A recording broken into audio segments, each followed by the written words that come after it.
All right. So what we're going to do in the meantime while we're waiting for Van is we want to decompress a little bit and talk about what happened on Wednesday. For me, that's the first time I've ever participated in a virtual field trip. So I'm actually going to put it to Ivy's class first. Well, number one, what were your initial thoughts doing this? And number two, were there any questions that you didn't get to ask that you wanted to ask, and what were they? Okay. Yeah, go ahead, John. Oh, well, I'm not those people myself. The experience, it was pretty nice getting to speak to those people and seeing how they felt about their jobs and whatnot. I do wish that we could have talked more because it kind of felt like they were overtaking the conversation. The one lady, she talked a whole lot, so. Oh my God. Yeah. Yeah, I got you. I feel you. Yeah, you know what? We knew, Ivy and I spoke before it happened. We knew it was going to be a little tough the first time around. Yes. And we also know if something can go wrong, it will go wrong sometimes. But honestly, I think you did a great job. And it was a little tough because we weren't used to that format before, and I think that's why some of the questions didn't get in that we wanted to get in. And hopefully by the end of this, so by next Thursday, we'll be able to get all our questions in and it'll flow much better. So I totally agree. Any other thoughts or any other questions that you had at the time that didn't get answered? What were they?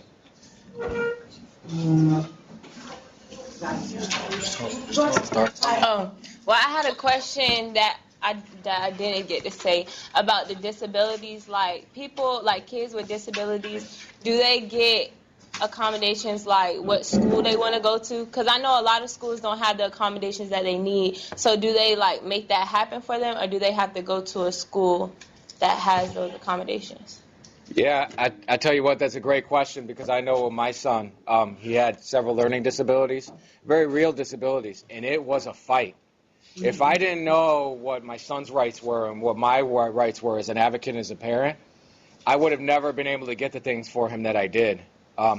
So they may be there, but the parent has to be made aware of them. And what we see sometimes is the parent doesn't always know kind of what's afforded to the child. And I think that's why it would be good to have an advocate, like one of those attorneys or someone locally that could inform people. Yes. Say something? Yeah.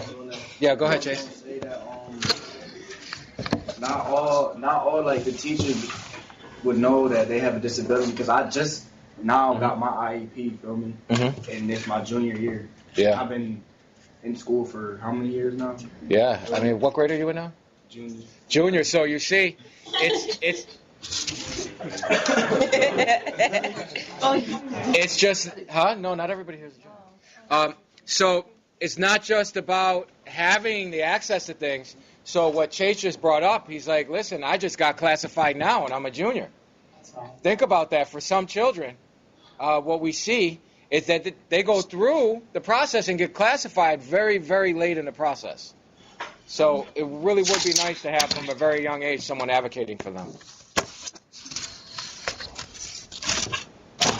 Other questions? Yeah, I see you, Diane. Okay, well, I felt like although they were speaking a lot, they did inform me on a lot of stuff that I didn't know, because I didn't know that Title IX didn't only, like, stand for, like, women, but it's also men, too, and also pregnant women and stuff like that I didn't know that they informed me on. So I feel like they were speaking a lot, but it all made sense, and it all was educational and informing to me. Gotcha. Other questions? No? All right, so what I wanted to think about, any questions from my side? No? What I thought maybe we could talk a little bit about is what can we do? I was thinking of, because we have a regular class without the without destination diversity on Monday. Do you have class on Monday? Yes, we do have class on Monday, but our class is, like right now, my kids are on school business just to be here. Yeah. That's why you're hearing the bill. We're on a temporary schedule, but on Monday, this is our schedule. So right now, we're at lunch, and that's why you're Oh, man, wow. So, yeah, we early release on Monday, so our kids leave early, so they're only in classes for 40 minutes instead of 50 minutes. Okay, gotcha. So what I was thinking was, is I was trying to brainstorm for the next upcoming days in terms of Twitter, in terms of getting as much activity as possible. Do any students have any suggestions on what we can do to get more activity on Twitter?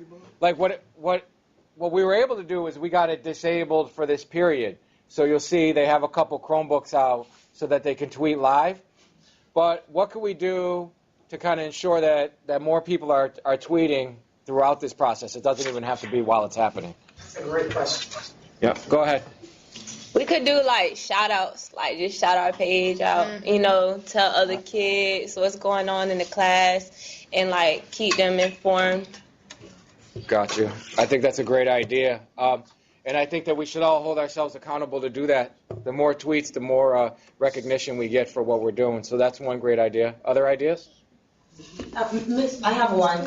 I have a question actually, Mr. Bill. Yes. My question, does everyone in your class, did they create or sign up for Twitter? What I did initially, that's what I started doing to get a new screen name for everybody. I don't even know if I'm using the proper terminology. But then what I did is I created a class. I think you saw it too because I think you hashtagged us. I created an account just for our class. Okay.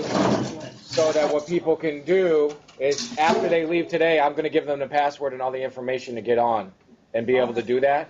Okay. So what I thought it could make it easy is that everybody has the same password. They can log on right to the class Twitter account. That one that you see with the hands going around the world, I threw that together so that we all had something that we could log into. If that makes Students aren't using their own individual created ones. Yeah, you could. I mean, I think that students, if they have their own, use their own. That's fine. Okay. But I just thought for the purpose of class, if I have the Chromebooks out, why not have one where we could be doing that live? But kids could be having their phones out on their own Twitter account if they're connected to Destination Diversity, and they can do it like that. Okay. Is that all right? Okay. Yeah. So I just want to announce that to my class. Every time there's a class with me between now and Thursday, Twitter will be accessible in the school. Okay? All right? Yes. I don't know. I got to see about Facebook. I'm so unaware of a lot of this stuff. I don't even have a Facebook page. Twitter is good. Facebook, No? Okay. But pretty much, Twitter gonna become a I don't know. I mean, if we want more teen attention, I would say Snapchat. Snapchat? All right, well, maybe that's something that we could suggest next time, okay? Yes, we got. All right, so. Okay, so one thing I did want to bring up is that when we spoke to the attorneys, I found it interesting. One way we could branch out is when we started to talk about standardized testing, they said that they could connect us with individuals who, who are more knowledgeable on the subject. Yes. I think that what happens is not that often do the adults that make the decisions, do they hear from you about how standardized testing affects you? And I'm wondering if one thing we can get out of this is we can get in contact with these people and say, hey, listen, this is what we have to say. We're here in the trenches. We either administer them or take them, and this is what's going on. So I think that might be one of the angles that we could take. Great. And then, Right. and then I have a question also, Mr. Gill. Our class, I'm just going to throw it out there. I think our students also struggle or were concerned with how to prepare for our meeting with the third parties. A lot of the students expressed that we're used to dialoguing with you all, but as you mentioned earlier, when we had to add in other elements and other people, it was kind of like behind the scenes, what are we doing? How are we preparing? How are we planning? What do I need to read or know? So I think as we move forward, also maybe just being able to provide students with a more clear, concrete of what they should maybe study, know, and bring to the table. Okay, you know what? How about we do that now? What I did is, hopefully you can see this. Give me just a second. I'll try and work this out so that you can see it. Okay. All right. Hold on, that's really small. You have to press share again. Okay. Yay! Hooray for Gil. All right, what I thought maybe we could do is let me get a text box in. And maybe what we can do is kind of brainstorm ways that we can make this more streamlined with the questions. Yes. All right, I'll make it smaller. You know I don't know what I'm doing. Huh? Okay, actually, I'm going to back off because I'm getting yelled at right now. There you go, Nick. Take over. I know when I'm out of my league. All right. There we go.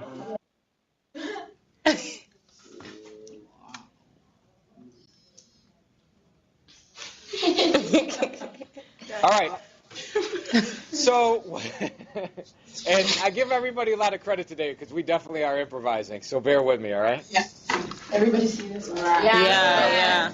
All right. We're about to put Nick on the payroll. I should just step aside. Okay. So, in terms of the questioning and answering, what could we do to make it? I think what Van's looking for too is for us. For those questions to be shot out. He wants to see the hands up, people ready to go, so that I think the speakers feel like what they're doing is more worthwhile, you know? So how can we ensure that happens? What happened? All right. Yeah, go ahead, Jahad.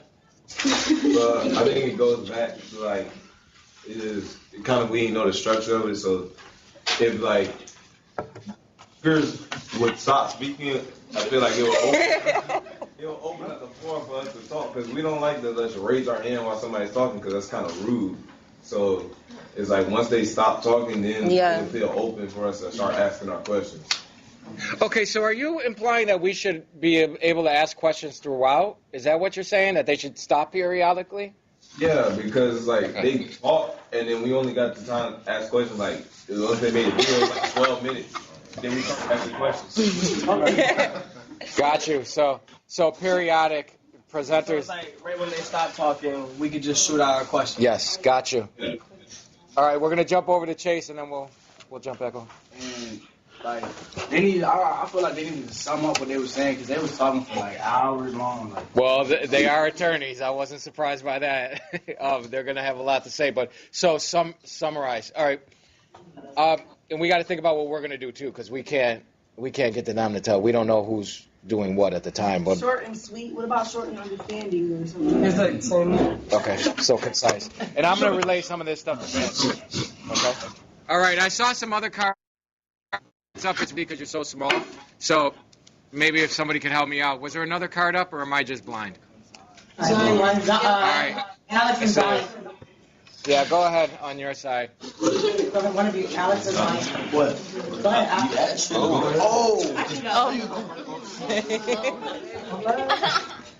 Hello? Yes. All right, hold on just a second, Van. I thought I was going to ask you first. Van, are you there? I'm here. Can you see me? No. No? No. Can you see me? No. No? Oh, Can we you see me now? Yes, we can. No. Hey, No more. You gone. Gentlemen. how you guys doing? Can you hear me? Can you hear me? We can hear you, Van. Hello? The video cuts in and out. Is he trying to do it on his phone? I don't know. I think he is. Text him, Gil. Can you take a map? They know. I mean, Tom's Oh. gonna know. Use that iPad? Like not right now.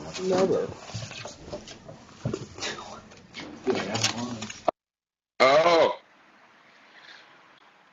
Well, can you, where, can you hear me now? Hello? Hey, Van, can you hear me? Can you hear me? We can't hear you, Van. I mean, we can hear you, but we can't see you. Can you guys hear me? Hello. He knows. I'm gonna go. I can hear you. Can you hear me? Can? We can't see you. You can't hear me? We can't see. Well, as rough as I look, that's not such a bad thing. Okay.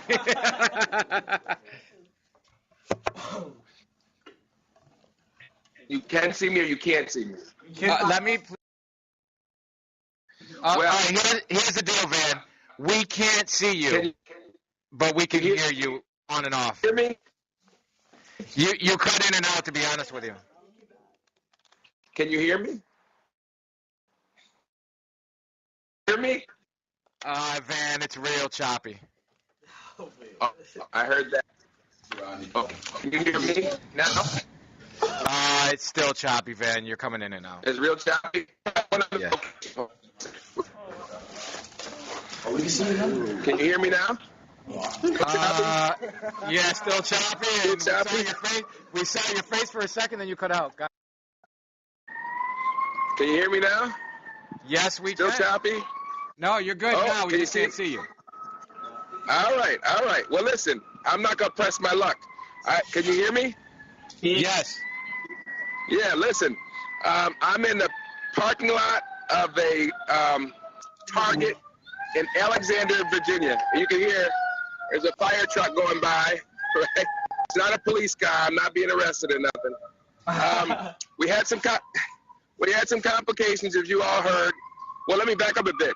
You know, I was really proud of you all. We did a good job on, I think it was Monday or Tuesday. I thought that really went well.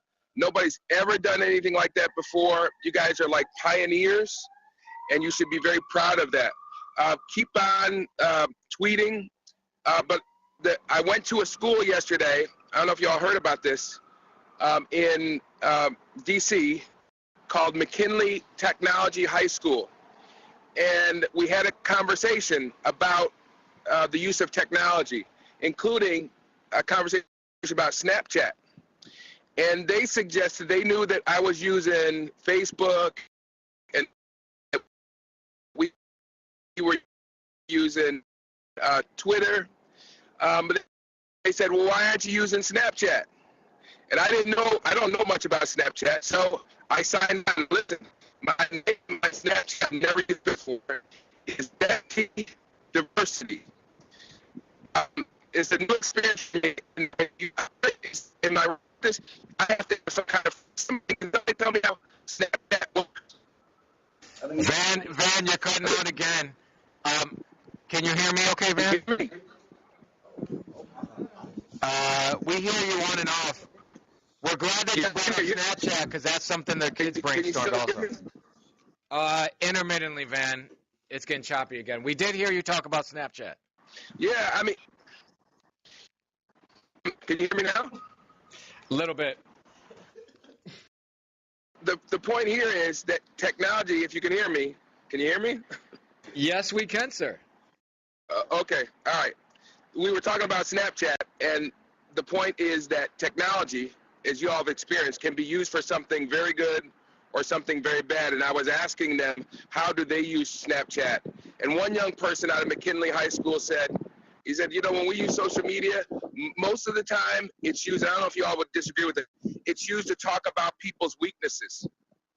And I was just saying, in the context of what we are doing, what you guys started, we're using technology in a very positive way. Cisco's equipment, even your phones, you have the opportunity to do something very positive and very proactive. And when the bus gets back to Rochester, you'll see we've got some new poster art up there, and you will see how young people, long before Snapchat, Twitter, Facebook, we're doing very positive things, and I would encourage you all to do that. But I want to talk about the rest of our trip. It's not over. You may have heard the bus broke down. The truck driver, the flatbed that it's supposed to go on to get it to Greensboro, that guy he totally flaked out, got nervous. And check this out. I was calling him repeatedly on his cell phone and texted him, and he wasn't answering. He left us. He left me here in this parking lot in Alexander, Virginia. So, but that's okay.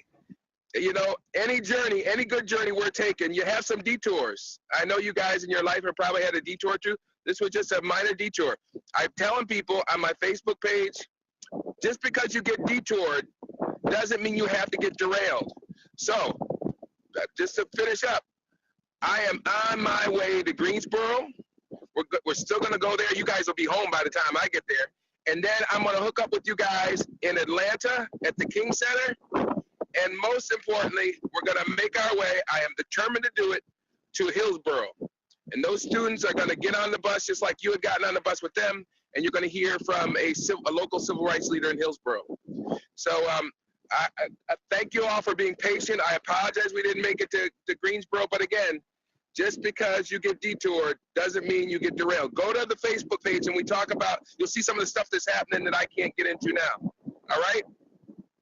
Okay, Van, thank you. We're sorry for everything we had to go through. Yeah, I'll talk to you in Atlanta. All right? All right, sounds good. Thanks. See you later. All right, bye.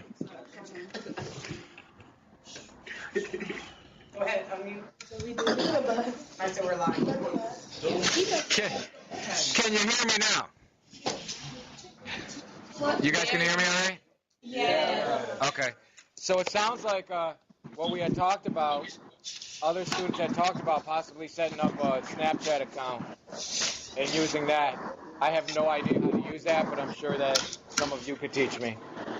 And Ariel could teach me how to use Snapchat, because I have no idea. Oh, Van's cutting in again. Van, you still there? Yep. Yep. Oh, okay. Are you staying on? What's up?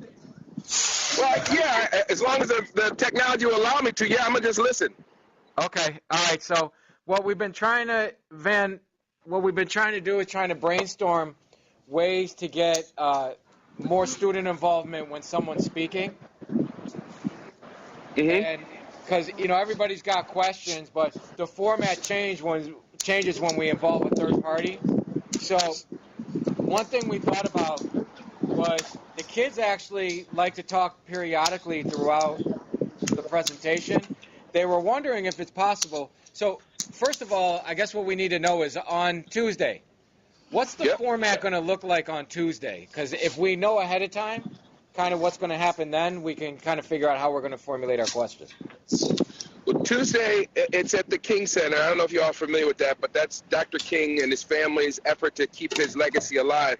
And a curator, the museum director, will get on the bus, tell you about the mission of the King Center, what they're about, what they're trying to accomplish, and then we'll take questions from you all. That's the format. Okay. All right. So Does that make sense? Yeah, that makes sense. I'm just trying to think of what kind of, maybe we can kind of brainstorm right now, Van, some of the questions that we're looking for in terms of when the kids talk to the curator. One of the things I could tell you that you might want to ask them, and it's a straightforward question, and it's keeping it real. Coretta Scott King died, I think a year or two ago. You guys could research that. And the family, the patriarch and the matriarch of the family are gone. You could ask them, how are they keeping Dr. King's dream alive?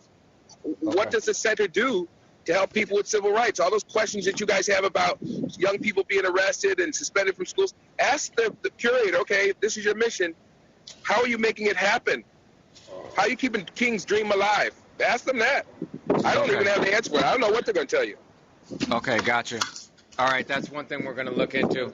I think what we're going to do is we'll have a little bit of time today. Maybe what we can do is actually look the center up with both classes. Sure. And kind of think of some of the questions that we want to ask. That makes sense. Okay. All right.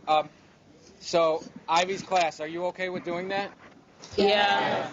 All right. So what I'm going to do in a minute, Van, I don't know how this is going to work. You'll still be able to hear us, I think.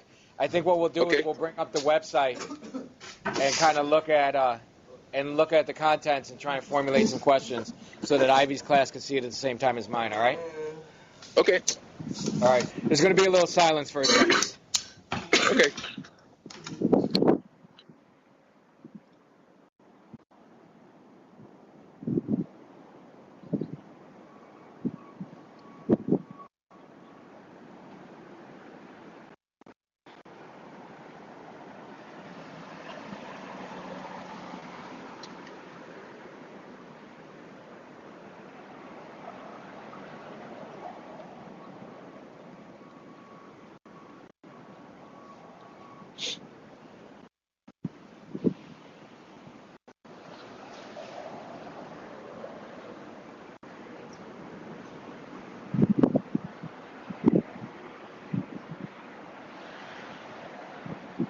All right, so I need everybody to quiet down. Here's what we have now.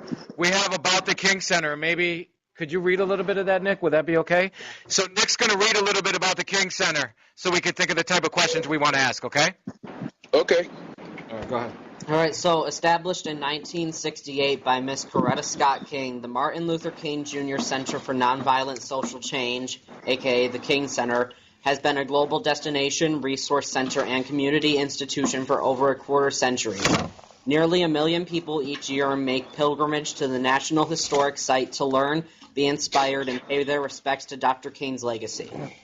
Both a traditional memorial and programmatic nonprofit, the King Center was envisioned by its founder to be no dead monument, but a living memorial filled with all the vitality that was his, a center of human endeavor committed to the causes for which he lived and died.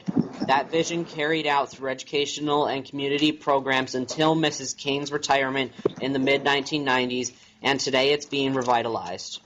Keep going. So I think one of the questions, I mean, straightforward, the first thing I heard is, so what is King's legacy?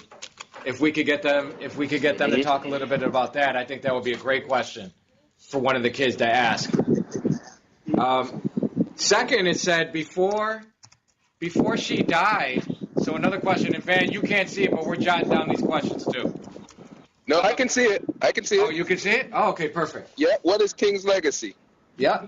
So before she died, it said that they had like educational programs there, correct? Yep. So I want, maybe asking them, what did those programs look like? What were they? And who were the students that were part of those programs?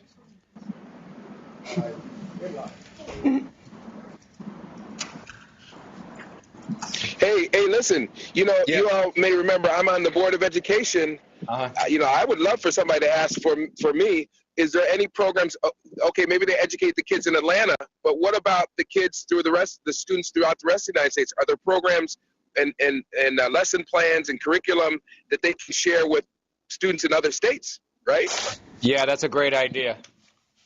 I didn't even think about that one.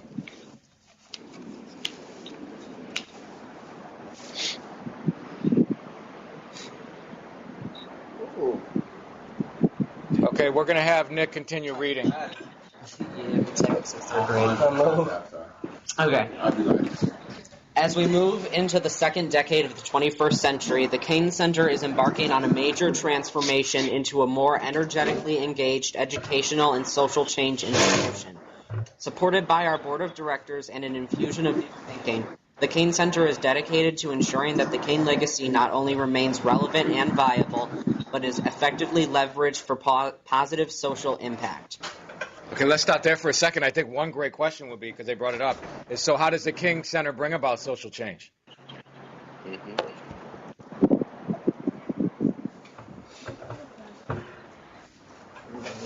Ivy's class, can you hear us?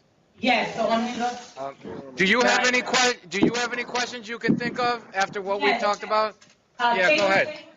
She wants to add a question. How is the legacy being protected or prolonged? Like, how is it being lasted through all the years? That's a great question.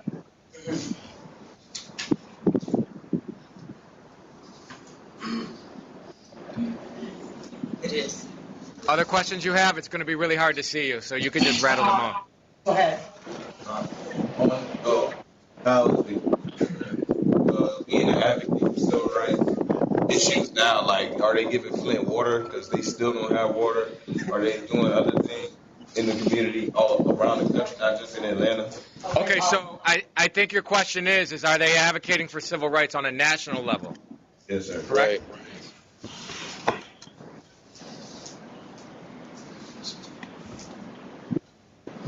Hey, and let me just put this in the back of your minds. You wouldn't want to ask this question because it might be kind of cold and mean, but in the back of your mind, I want you all to think about this. And again, be polite and respectful. But are we going to go beyond the marches, the anniversary marches, and start really doing things that practically affect people's lives? I mean, much of King's legacy in people's minds today is caught up in the march, right? And you'll find Al Sharpton and people just marching at the drop of a hat. What are they doing? Now, again, you wouldn't want to say that to them, But be critical thinkers, and don't let somebody just say, oh, well, you know, we march. Ask them, and say it in a polite way, beyond the marching and the celebrating of the anniversary, what are we doing to help reduce violence, police brutality? What is the King Center doing to stop children from being suspended from school just because they're African American? Right? So again, I know your teachers want this of you. Be critical thinkers. Do not just accept a patent answer. Well, you know, and I don't know the people in the King Center, but people will do this. Your teachers will tell you this. People will give you answers that people talk about Donald Trump and how he gives answers, right?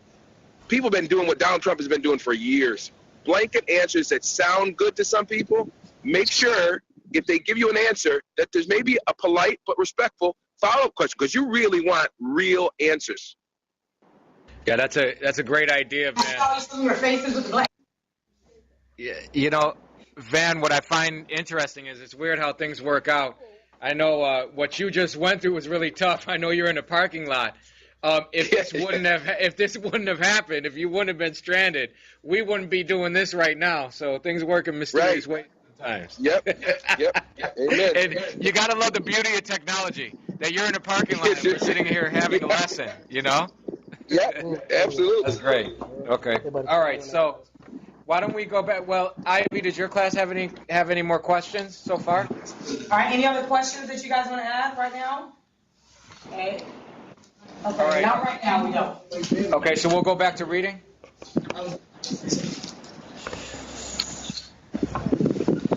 In short, the King Center is repositioning to meet the challenges and opportunities of today. Squarely focused on serving as both a local and global resource, the King Center is dedicated to educating the world on the life, legacy, and teachings of Dr. Martin Luther King Jr., inspiring new generations to carry forward his unfinished work, strengthen causes, and empower change makers who are continuing his efforts today. Plans include a state-of-the-art renovation to the King Center's Atlantic campus, the preservation and digitization of our one-of-a-kind archives, the launch of an innovative digital strategy, and the conference series to bring the King legacy to a modern audience, and the development of new programs and partnerships that further Dr. King's work in sustainable, measurable ways worldwide. Okay. I have another one. So they spoke about on a global level, so what type of civil rights issues is the King Center focused on a global level?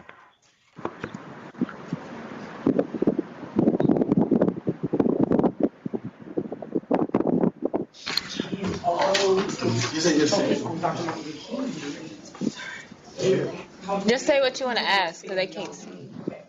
So go ahead if you have some other questions.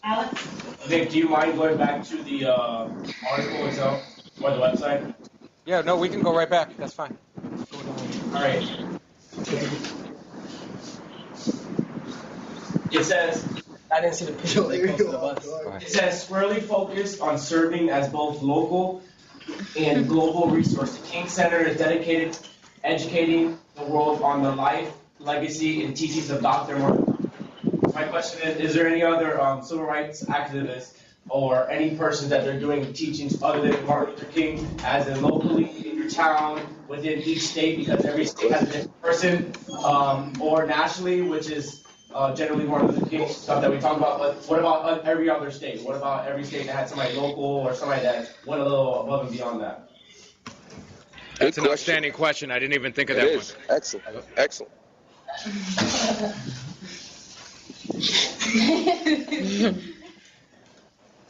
Okay, other questions? No? Okay,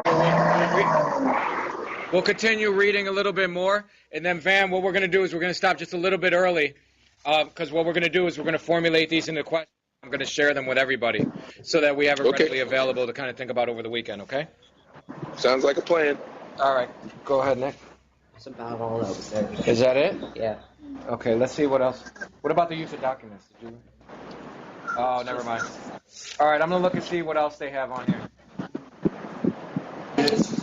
I have another question. Yeah, go ahead. Can you go back to the article, please? Yes, all right. So, can you go a little bit further down? thinking it was. All right, it said, after it went ahead and it said, they're innovative digital strategy conference series to bring the King legacy to a modern audience and the development of new programs. So what do they mean by modern audience? Like, I know they mean like our generation and whatnot, but what specifically, like what ideas do they have to throw out? Because if they do it certain, like, do they think it will work one way or do they think it will work another way? So you're just asking to further explain how they meet the needs of a modern audience, correct? Yeah. Okay.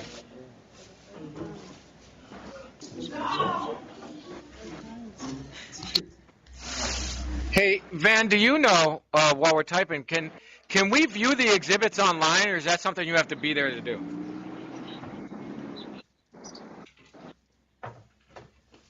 Sure. I'm not sure. I haven't been to the site lately. As a matter of fact, it's funny you asked that question. I was wondering, and I don't have the answer to this, whether I would be able to go in advance, take some. Most museums don't allow them, but I'm there early, and if I have an opportunity to, I will come give them to you so you all see them. You know, we took at Dr. King's big, huge, giant, was a small guy, and I know that they have his clothes display. He was tiny. I mean, that's my joke. He was a very slender, from shoulders, very small guy. Shoes, very small feet. You shocked because we always see on the Washington, Lincoln Memorial. You think he's this big, huge, staturing guy. Very, very, very small guy. But I'll try to simplify if I can so that you guys see stuff in there. Okay, we really appreciate that, Van. I think what we're going to do now, we got about 10 minutes left. I'll work together with Ivy's class, and we'll come up with these questions, try and generate a couple more. We pretty much read everything we could from the website, and so that everybody has this, and we'll be ready to go on Tuesday. And I'm thinking this is going to be really productive, and we really appreciate all your help, Van.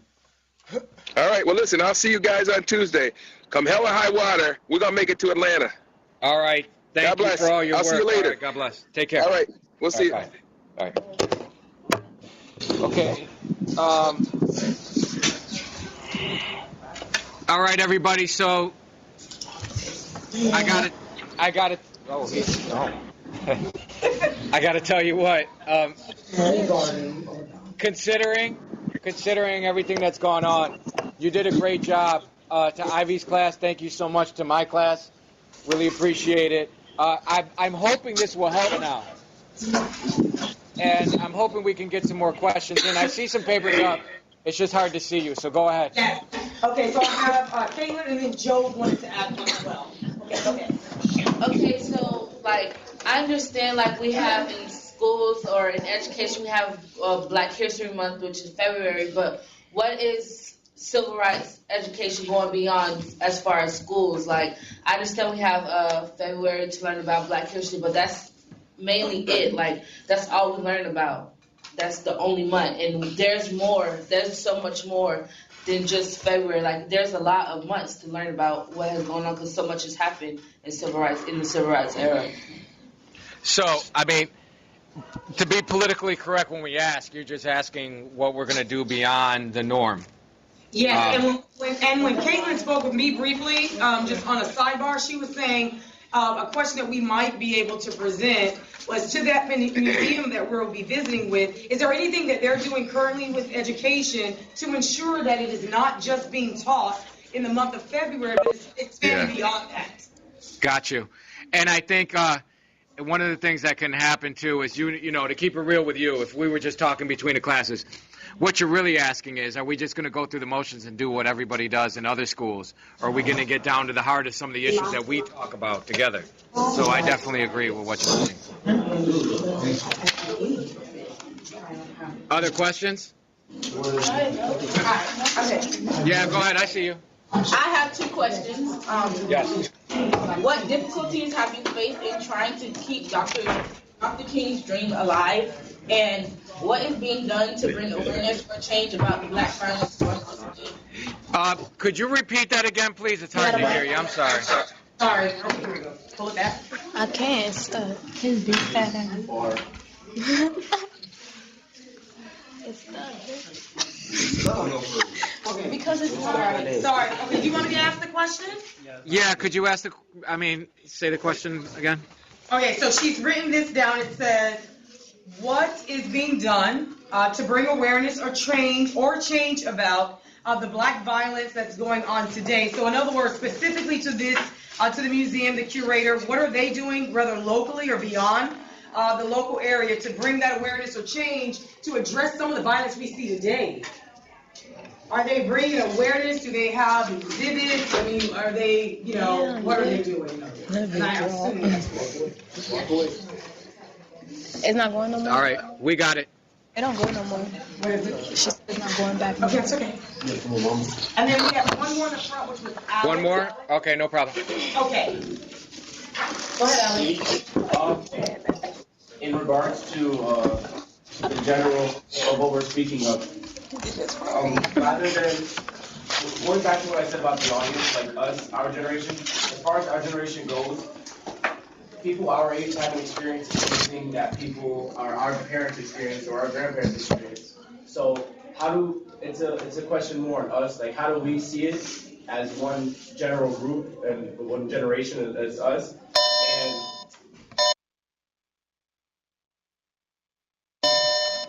the way people think, as in the way we were at school and the rates of suspension between everything in general. You cut out a little bit, and correct me if I'm wrong, because I heard bits and pieces. Are you asking, how do we change the minds of individuals that make decisions? Or did I completely miss what you said? Why don't you say it again? How about that? Okay. So the people, like my parents or my grandparents, they had different experience growing up here than I have. Personally, I haven't dealt with the same thing that they have, or none of us in this classroom have dealt with the same thing our parents have. Our parents have dealt with things a lot worse. Why? And things are changing. Things have changed a lot from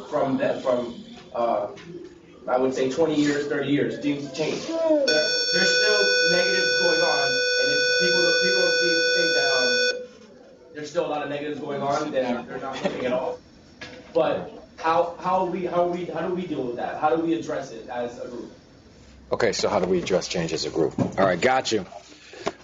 Okay, we're kind of running out of time here, and I got a couple things I got to do with them. This would probably be a good time to stop. I think this is proof, Ivy, that no matter what comes our way, we find a way to make things happen. So I want to thank everyone. I think you're all great. I really appreciate everyone. That was I really do. You know I do, too. You're incredible. I wish we could be there with you experiencing this, but you know how it works. That's we'll right. take a week ahead. Thanks again. And here's what I'm going to do. I'll put this all together. I'll give the questions out to Ivy so that we can prepare a little bit, so that we can really put on a show, so that on Tuesday people really know who we are as schools. Okay. All right, sounds wonderful, and thank you. We feel the same about you all. Thank you. Talk to you soon. Okay. All right, bye everybody. Take care.